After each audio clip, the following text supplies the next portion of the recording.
How to P-38E Lightning and War Thunder Air Realistic Battle.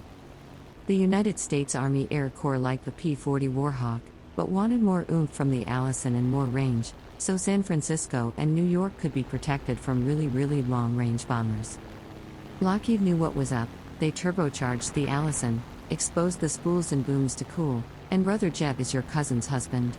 The twin-engine layout was a bit torquey for the average pilot, so Lockheed flipped the drive shaft and the contra-rotating props canceled themselves out, kind of like how the NFC makes the AFC irrelevant, loser football conference, am I right? The U.S. Army Air Corps loved the P-38 because in 1941 it was the only long-range and high-altitude fighter it had.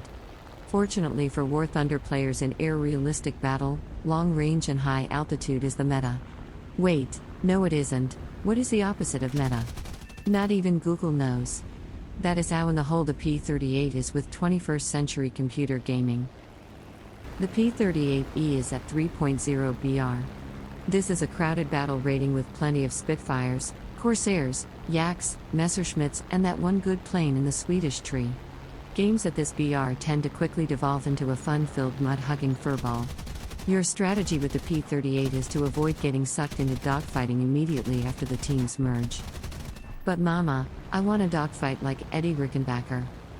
Hush child, he flew a Spat-13 which was a boom and zoom fighter.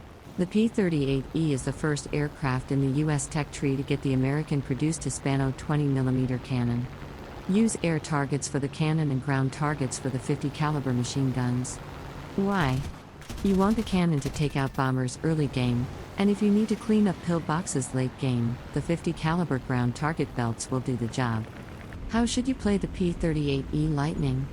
You have an interceptor start, use that speed and initial height to climb to 4 kilometers and make a head-on pass at a bomber. If you don't destroy the bomber, keep flying on. You do not want to turn around. You are now above or at equal height to the opposing team with 3 kilometers in front of your own team.